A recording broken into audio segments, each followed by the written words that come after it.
Best health packages up to 80% discount. Tirumala Diagnostics.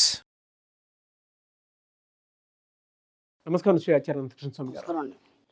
ఎవరికైనా సరే మనం డొనేట్ చేయాలి అనుకున్నప్పుడు ఒక్కసారి ఆలోచించి ఒక డెసిషన్ తీసుకున్నాము అని అంటే అందులో ఏ స్వార్థం ఉండకూడదు అన్నటువంటి విషయాన్ని చెప్పడం జరిగింది మీరు. అంటే ఏ ప్యూరిటీ హార్ట్తో అయితే మీరు చేస్తారో దాని సర్వీస్ కిందకి కన్సిడర్ చేయొచ్చు. అండ్ దాంతోపాటు చేయొచ్చు, అంతకు వేల రెట్లు వేల విషయం రెట్లు ఇవ్వడం. విషయం మనకు తిరిగిస్తుందని చెప్పేసి అన్నారు మీరు. ఇవాళ మీరు చేసేటువంటి అంటే చాలా తక్కువ మందికే తెలుసు ఎక్కడెక్కడైతే మీరు చలికాలం వస్తే దుప్పట్లు పంచటం, గోశాలకు వెళ్ళి మీకు మీరే ఇనిషియేట్ తీసుకొని ఒక్కొక్క నెగిటివ్ ఇది కూడా లేకుండా అక్కడికి వెళ్ళి నేను ఇది చేస్తున్నానని చెప్పేసి మూడో కంటికి కూడా తెలియకుండా చేసేటువంటి చాలా ఉంది. అంటే అంత బాగా చేస్తారు. ఇవాళ మనీ మంత్ర స్టూడెంట్స్కి కూడా అదే అలవాటైంది. దాన్ని వాళ్ళు చాలా హ్యాపీగా ఫీల్ అవుతూ గ్రూప్స్లో వాట్సాప్ గ్రూపుల్లో మెసేజ్లు పెడతారు. అండ్ దాంతోపాటు పిక్ తీసి కూడా పంపిస్తూ ఉంటారు.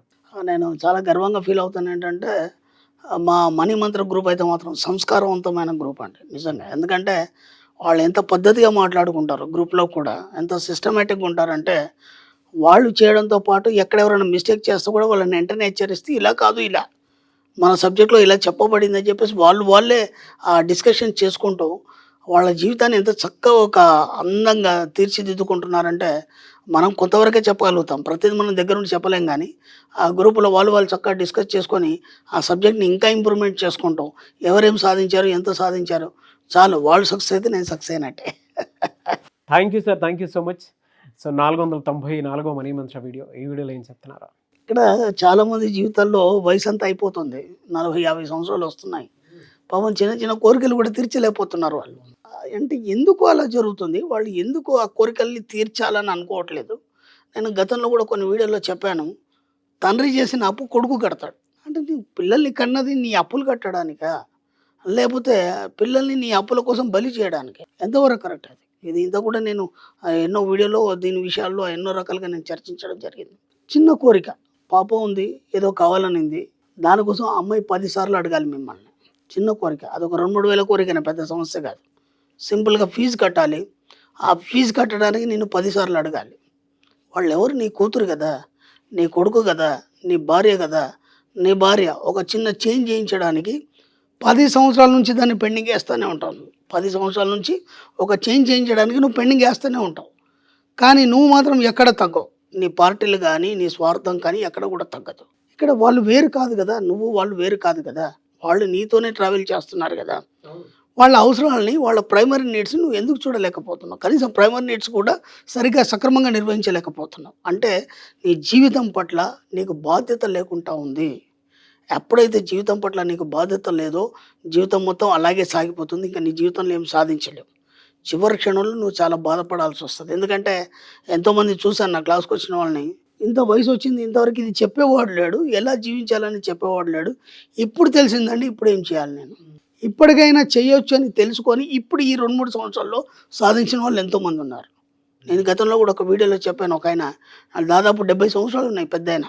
నేను ఈయన ఎందుకు వచ్చాడు, పల్లెటూరు అయినా పాపం ఆ ధోతి పంచె కట్టుకొని వచ్చాడు, కూర్చున్నాడు, క్లాస్ వింటున్నాడు. నాకెందుకో పెద్దయినా నువ్వు ఎందుకు వచ్చావు అసలు క్లాస్కి? అదే ఇప్పుడు యూత్ కోసమే, లేకపోతే బాగా సంపాదించాలని కోరికలా ఉన్న వాళ్ళ కోసమే కదా మన క్లాసు. మీరు ఇప్పుడు ఏం చేస్తా అనుకుని వచ్చారంటే ఒకటే మాట అన్నాడు ఆయన, ఇప్పటివరకు నేను ఏం సాధించలేకపోయాను ఈ 70 సంవత్సరాలలో, కానీ ఈ 70 సంవత్సరాలలో ఏదైతే సాధించలేకపోయానో ఇప్పుడు నేను స్టార్ట్ చేసి మళ్ళీ సాధిస్తాను. దానికి మన KFC చికెన్ ఆ ఓనర్ గురించి మనం ఒక ఎగ్జాంపుల్ చెప్పడం జరిగింది. దాదాపు 60 సంవత్సరాల దాకా ఆయన ఏమీ సాధించలేదు. 60 సంవత్సరాల తర్వాత ఆయనకు ఒక ఆలోచన కలిగి ఇవాళ ప్రపంచవ్యాప్తంగా ఒక గొప్ప కోటీశ్వరులు అతను ఒక నిలిచిపోయాడు. అది బాగా ఇన్స్పైర్ చేసింది ఆయనకి. ఆ వీడియో బాగా ఇన్స్పైర్ చేసి ఆ పెద్దయిన ఆ వీడియో విని నేనెందుకు సాధించేదని వచ్చాడు. మీరు నమ్మండి, ఒక 2-3 క్లాసులకు వచ్చాడు, పోయిన ఆస్తినంతా సంపాదించుకున్నాడు. మళ్ళీ ఆ తర్వాత మళ్ళీ డబ్బు కూడా సంపాదించాడు. ఈరోజు ఎంత దర్జాగా బతుకుతున్నాడంటే అంతకుముందు కొడుకుల మీద వాళ్ళ మీద ఆధారపడాల్సి వచ్చింది. అంటే మీరు ఎప్పుడైతే మీరు ఈ యొక్క కుటుంబ అవసరాలు మీరు చూస్తలేరో, రేపు ఫ్యూచర్లో మిమ్మల్ని మీరు ఆలోచిస్తూ మీ గురించి మీరే బాధపడాల్సి వస్తుంది. కాబట్టి ఇప్పుడు ఏం చేస్తారంటే ఇప్పటివరకు అయింది, అయిపోయింది లైఫ్, ఓకే. ఇప్పుడన్నా కనీసం పిల్లల అవసరాలు ఏంది, మీ భార్య అవసరాలు ఏంది, మీ చుట్టుపక్కల పరిసరాలు ఏంటి, వాటిని గమనిస్తూ దానికి తగ్గట్టుగా కనీస అవసరాలను తీర్చే ప్రయత్నం చేయండి.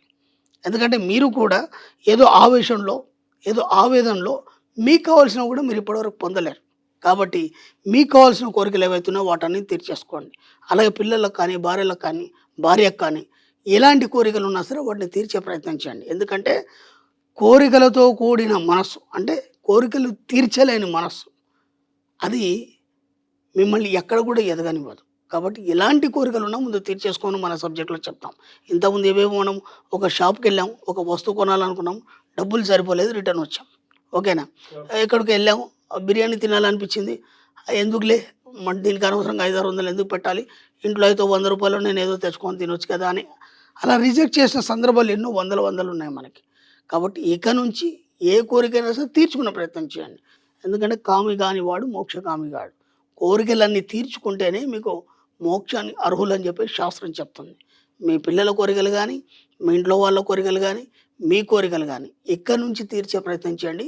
ఎక్కడ కూడా ఏ కోరికైనా అలాగే మిగల్చకండి. దానివల్ల ఏమవుతుందంటే మీరు ఆర్థికంగా ఎదగలేరు, అలాగని చెప్పి ఏమి సంపాదించలేరు, జీవితంలో ఒక ఉన్నత స్థాయికి పోలేరు. కాబట్టి చిన్న చిన్న కోరికలు వాళ్ళ పాపం ఇబ్బంది ఏం లేదు. ఎందుకంటే ఇప్పటిదాకా మీ స్వార్థం మీరే చూసుకున్నారు. ఇక నుంచి వాళ్ళతో పాటు ట్రావెల్ చేస్తూ వాళ్ళ కోరికలు ఏవైతున్నాయో మెల్లిగా చిన్న చిన్నది తీర్చుకుంటూ పండి మీకు అర్థమైపోతుంది. ఆ తర్వాత మీకు డబ్బు సంపద రావడం అనేది మొదలవుతుంది. ఎందుకంటే కోరికల్ని బలవంతంగా చేయారు కాబట్టి ఇప్పటిదాకా మీ దగ్గర డబ్బు రాలేదు. మీరు కోరికల్ని ఎప్పుడైతే స్వచ్ఛంగా తీర్చుకోగలిగారో మెల్లిగా డబ్బు రావడం అనేది మొదలవుతుంది. అంటే దీనివల్ల మీకు ఏం అర్థమైంది? కోరికలు తీర్చుకోవాలంటే ఖర్చు పెట్టాలనేది అర్థమైంది. ఖర్చు పెడితే డబ్బు ఎలాగో వస్తుంది, మన సూత్రం ఉంది. కాబట్టి ఎంత వీలైతే అంత ఖర్చు పెట్టండి, హాయిగా జాయిగా జీవితాన్ని ముందుకు తీసుకెళ్ళండి. కానీ మీరు మాట్లాడేటప్పుడు వచ్చేటువంటి అనర్గళంగా వచ్చేటువంటి మాట్లాడిన చూసారా సార్, సబ్జెక్ట్లో ప్రతిదీ ఎక్స్పీరియన్సే. ఆ ఎక్స్పీరియన్స్ ఉండటం వల్లే ఒక్కొక్క మాట ఒక్కొక్క తోటాలో వెళ్తూ ఉంది. నాకు బాధ ఎక్కడ అనిపిస్తుందంటే సార్, అంటే 40-50 సంవత్సరాలు వచ్చినా కనీసం చిన్న చిన్న కోరికలు వాళ్ళు తీర్చుకోలేదు. వాళ్ళని వదిలిపెట్టండి.